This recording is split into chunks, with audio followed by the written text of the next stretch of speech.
Fujifilm X100V — это камера, о которой я хочу рассказать вам уже очень давно, потому что она компактная, легкая и стильная, но самое главное, она вызывает желание снимать.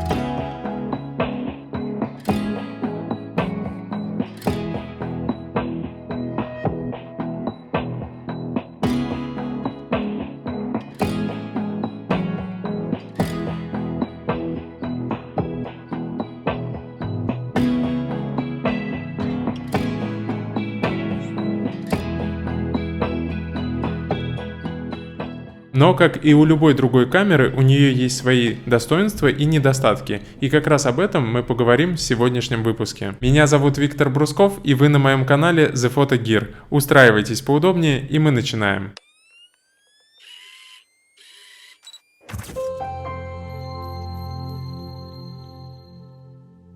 Я купил эту камеру в самом начале лета, затем поснимал на нее все лето и продал осенью на 40% дороже, чем купил.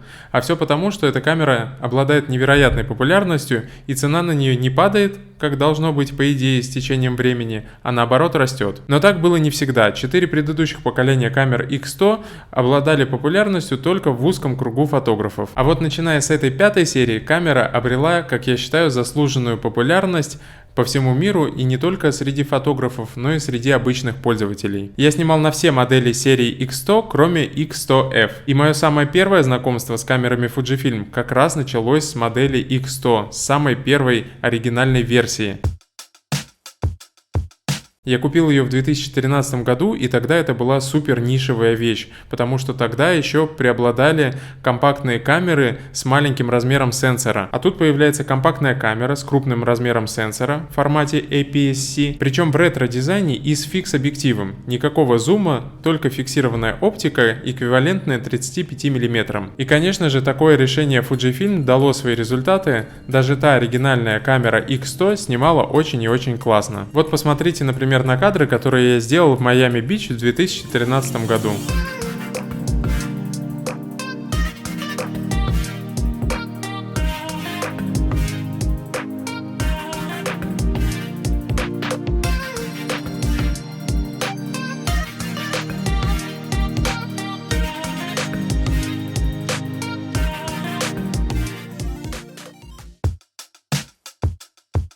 Что касается новой камеры Fujifilm X100V, о которой сегодня идет речь, то она вобрала в себя все лучшие традиции этой серии. То есть крупный кроп-сенсор и фиксированный объектив.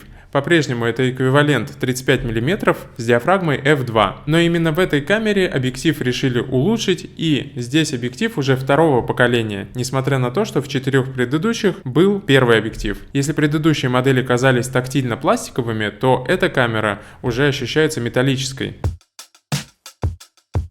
Также было очень грамотно установить сюда наклонный дисплей, особенно таким образом, что он никак не выпирает. И если изначально не знать, что в этой камере есть наклонный дисплей, то можно подумать, что он здесь вообще фиксированный. Настолько хорошо его интегрировали в корпус камеры. В отличие от бренда Leica с их новой компактной моделью Q3, где корпус приделан таким образом, как будто он живет собственной жизнью, отдельно от корпуса. То есть выпирает настолько, что даже неприлично. Кстати, все свои выводы о камере Fujifilm X100V я делаю как человек, который длительное время использовал камеру Leica Q2. Я должен уточнить этот момент, потому что обычно происходит наоборот. Люди покупают себе X100V и затем мечтают о том, чтобы купить себе Leica Q2. Так вот, Fujifilm X100V в некоторых моментах даже лучше, чем Leica Q2. Все начинается, естественно, с того, что в X100V есть тот самый наклонный дисплей. Также в эту камеру установили порт USB-C, и это невероятно удобно. Подзарядиться можно в любой момент, в любом месте. Плюс ко всему, в объективе Fujifilm X100V есть встроенный ND-фильтр, и этот ND-фильтр работает даже при съемке видео. Но о видео мы поговорим чуть позже. Но самое главное, что есть в Fujifilm X100V, это возможность использовать рецепты. И здесь как раз важно не путать рецепты и фирменное моделирование пленок от самих Fujifilm с их пленками Fuji. Здесь, как говорится, нечего обсуждать. В любой камере Fujifilm есть моделирование пленок Fuji, штук 18-19 в каждой модели присутствует. Но я говорю именно о рецептах. И рецепты — это кастомная вещь, которую сделали сами пользователи, благодаря тому, что в камере есть гибкие настройки изображения. И это как раз позволило пользователям создать любую пленку, не только только Fujifilm. То есть можно создать пленку Kodak, Agfa, Ilford, Polaroid. В общем, какую угодно пленку можно задать при помощи настроек камеры. Конечно, будет неправильно сказать, что я купил ее только из-за рецептов. Я купил ее также потому, что она компактная, легкая, ее приятно таскать с собой, у нее уже есть фиксированный объектив, но рецепты это было то, что я хотел очень давно попробовать. Рецепты можно использовать практически на любой модели камеры Fujifilm, не только на X100V. Просто X100V мне сильно приглянулось, и я решил совместить приятное с полезным. Причем есть очень известный сайт, который называется Fujifilm X Weekly, и у них также есть собственное фирменное приложение, через которое можно посмотреть все эти пресеты и затем вбивать себе в камеру. Всего в камеру можно вбить 7 таких рецептов, и, соответственно, у вас будет 7 различных моделирований пленок. Но я открою вам маленький секрет, что это не самые лучшие рецепты. Я покрутил практически каждый рецепт из сайта Fujifilm X Weekly и затем наткнулся в сети на рецепты от Джозефа Д'Агустино, который делится ими бесплатно, и каждый его рецепт просто выглядит потрясающе. То есть человек обладает вкусом, и цвета этих пресетов очень классно выглядят на снимках. И практически все снимки, которые вы видите в этом видео, сняты с рецептами от Джозефа Д'Агустино.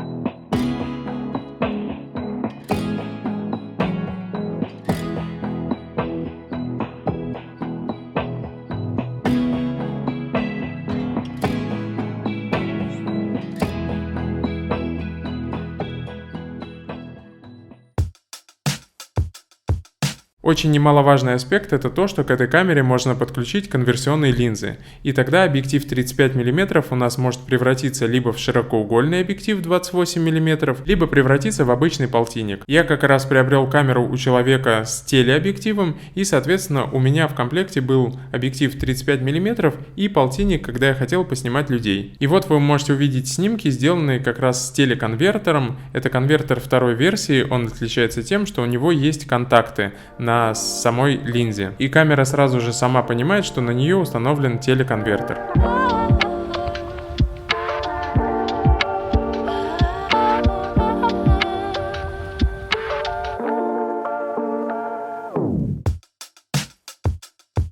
Вообще, самый классный момент в этой камере, что в ней есть практически все, и даже вспышка. И вспышка играет немаловажную роль, ее очень классно использовать и в дневное время, как заполняющую, и в ночное время, как единственный источник света. Вспышка добавляет снимкам свой особый вайб и делает их еще более пленочными.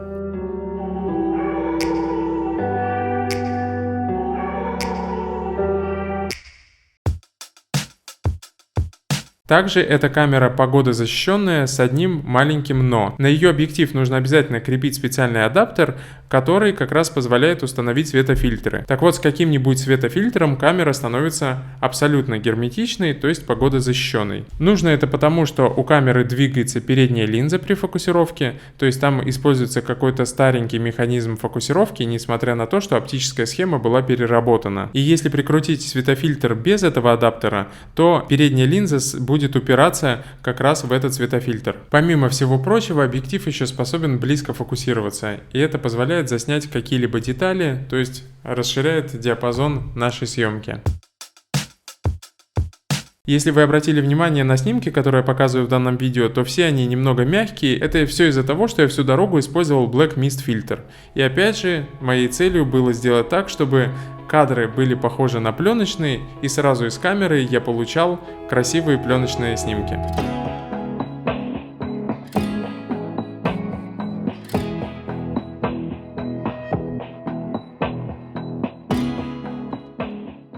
То есть я использовал рецепты пленок с зерном, плюс добавлял Black Mist фильтр, плюс ко всему использовал вспышку, и все в совокупности дает как раз изображение, которое очень похоже на пленочную эстетику. Это не до конца пленка, но все равно максимально близко из того, что можно получить сразу из камеры. А абсолютно все снимки, которые вы видите в этом видео, они получены сразу из камеры. То есть никаких обработок. Я даже, по-моему, до RAW файла ни разу не добрался. Но при этом по традиции я, как и всегда, снимал в формате RAW плюс JPEG, то есть JPEG я получал сразу пленочный, а RAW изображение мне нужно для того, чтобы в случае чего я его мог поправить, а также получить все 19 пленочных симуляций от Fujifilm, потому что в RAW файле они как раз все вшиты. То есть у меня в RAW файле доступно 19 пленок от Fujifilm и мой пленочный пресет в JPEG изображении, потому что вот эти кастомные пленочные рецепты, они не вшиваются в RAW изображение, они создают только JPEG изображение, а RAW мы получаем как раз такой фуджифильмовский, и в случае чего он может быть нейтральным и даже коммерческим, то есть обычное изображение, как из любой другой цифровой камеры, либо с симуляцией пленок от Fujifilm. И еще одна вещь в этой камере оказалась очень полезной, я даже, честно говоря, не ожидал. Я думал, что вот этот гибридный видоискатель, который переключается из оптического в цифровой, это абсолютно ненужная вещь. Но, как оказалось, когда мы используем камеру со вспышкой, то это очень даже удобно. Нам не нужно отключать режим отображения Live View, достаточно глянуть в оптический видоискатель, и даже в полной темноте можно увидеть то, что снимаем, несмотря на то, что в кадре настройки темные, потому что они рассчитаны под вспышку. То есть гибридный видоискатель — это очень полезная штука в случае, если мы работаем со вспышкой, особенно в каких-нибудь темных условиях. Еще многие не знают, но у этой камеры затвор находится внутри объектива, то есть не внутри камеры, а именно непосредственно внутри самого объектива. И это дает определенные преимущества. Во-первых, этот затвор абсолютно бесшумен. То есть даже если мы делаем снимок в каком-нибудь тихом помещении, то мы не привлекаем к себе абсолютно никакого внимания, никакого звука никто не услышит. Второе преимущество центрального затвора, или по-другому он еще называется лепестковый затвор, заключается в том, что мы можем снимать на довольно-таки длительных выдержках и не получать смаз на наших фотографиях. Потому что в отличие от шторок в обычных камерах, которые хлопают, мы не получаем сотрясения даже от самих шторок. То есть лепестковый затвор, он минимизирует нам вибрации. И третье преимущество — это то, что мы можем синхронизироваться со вспышками вплоть до выдержки 1/4000 секунды. Это означает, что даже в самую яркую солнечную погоду можно погасить экспозицию, сделать так, как будто бы темно и мрачно, а вспышкой подсветить все, что нам нужно. Разумеется, я сейчас говорю не про встроенную маленькую вспышечку, а про какой-нибудь импульсный моноблок. Что касается фильтра нейтральной плотности, который здесь встроенный, то он понижает экспозицию на 4 ступени и бывает невероятно сподручен в некоторых ситуациях, когда нужно сильно занизить экспозицию при очень ярких условиях. Либо этот фильтр можно использовать также и для креативной фотографии, и в пейзажной съемке, и в какой-нибудь стрит-съемке, где мы хотим размыть толпу, как будто бы она так движется эфемерно, а все остальное, чтобы у нас было в резкости.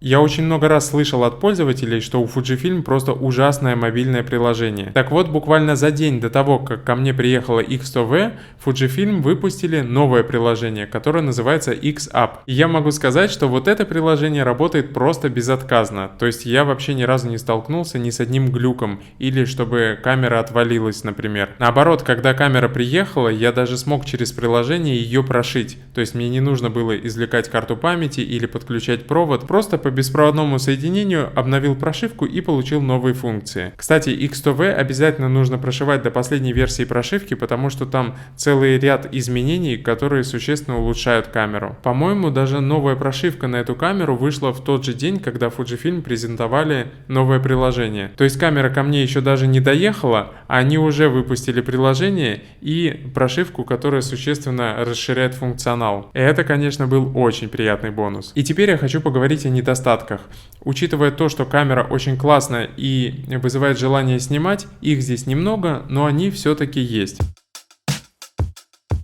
И первым недостатком я считаю систему автофокуса, потому что она здесь старая, объектив здесь двигается с таким звуком, то есть для фокусировки здесь используется явно не линейный или шаговый привод. Из-за этого мы получаем очень плохую фокусировку в режиме следящего автофокуса. В режиме следящего фокуса объектив просто-напросто постоянно рыщет и не может сфокусироваться на каком-то объекте. Причем сама система автофокуса здесь хорошая, фазовая, гибридная. Просто, видимо, сам механизм объектива не дает ей раскрыться в полной мере. Именно по этой причине я использовал одиночную систему автофокуса, где у нас автофокус навелся, причем по центральной точке, и все, зафиксировался на объекте. После моей основной камеры Sony Alpha 7 IV это, естественно, кажется каким-то архаизмом, но это самый лучший способ с которым можно фокусироваться с Fujifilm X100V. Следующий недостаток — это то, что в камере нет стабилизации изображения, ни оптической, ни матричной. И это больше даже недостаток не для фотосъемки, потому что, как я и сказал, здесь центральный затвор, и он минимизирует вибрации. Мы и так можем снимать с рук на довольно длинных выдержках.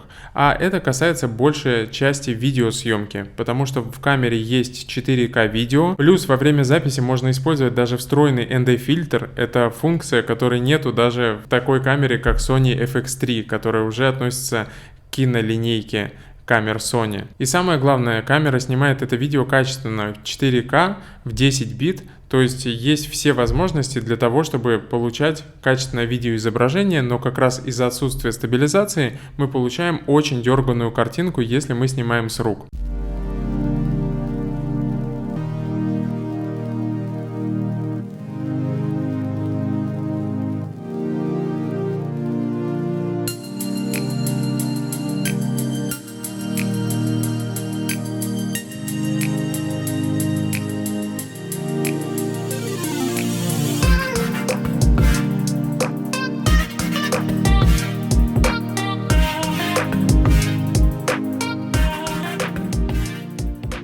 Это значит, что видео мы можем использовать только со штатива, статичное, и даже если это говорящая голова, то мы получим все равно дерганный автофокус из-за того, что у нас несовершенная система автофокуса в объективе. В общем, я абсолютно уверен, что добавить в следующую модель X100 матричную стабилизацию не составит труда, потому что даже такая компактная камера, как XS20 в линейке Fujifilm, обладает матричной стабилизацией, сменными объективами, то есть маленький корпус — это далеко не помеха для бренда. И тогда камера, конечно, заиграет новыми красками. И, кстати, в XS20, так же как и в X100V, установлена матрица 26 мегапикселей. Это отличная матрица с обратной засветкой, которая себя очень круто зарекомендовала. Она была и в модели Fujifilm X-T3, X-T4, и я считаю, что путь, по которому Fujifilm пошли, добавляя матрицы 40 мегапикселей на этот APS-C сенсор, это немного неправильный путь, потому что размер пикселя уже становится очень и очень маленьким и требует оптики, которая способна разрешить такую высокую плотность пикселей. Ну и главный недостаток, который я выделил лично для себя, и, собственно, причина, по которой я продал эту камеру, это то, что мне постоянно хотелось получить немного другой объектив,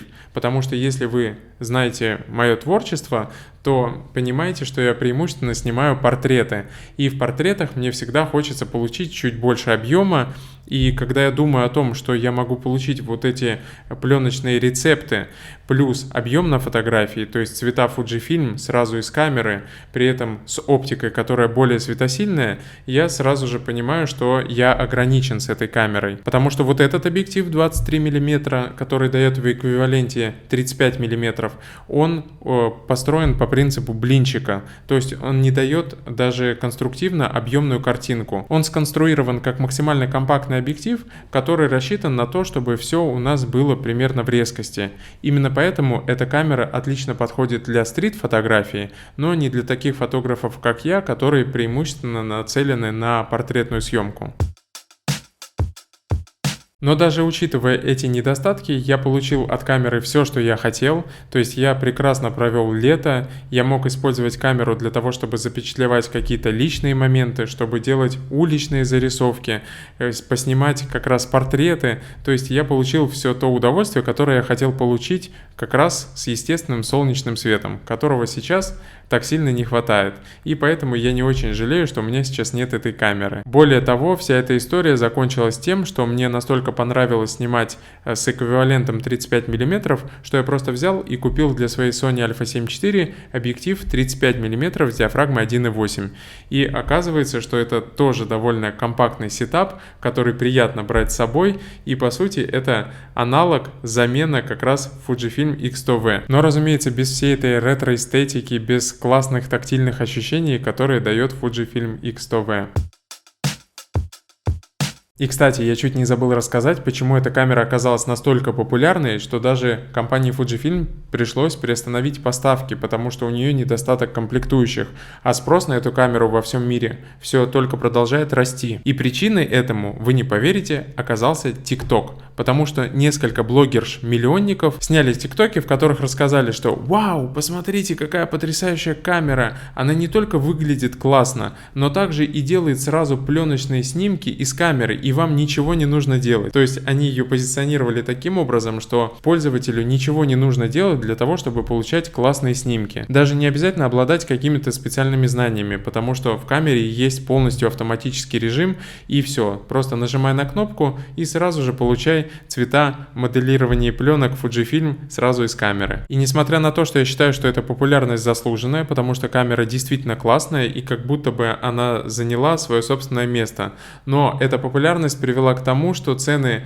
выросли настолько, что новая камера стоила там $1400, а потом после этой волны популярности она стала стоить $3000 бэушная. То есть даже бэушная камера стала стоить в 2 раза дороже, чем новая. И это, конечно же, удивляет. Но в целом я считаю, что Fujifilm есть над чем работать в этой модели, и если они смогут устранить все недостатки, о которых я сказал, то у них получится еще более сильная, еще более популярная модель. Ну а на этом у меня, пожалуй, все. Если у вас остались какие-либо вопросы, пишите в комментариях, и я с удовольствием на них отвечу.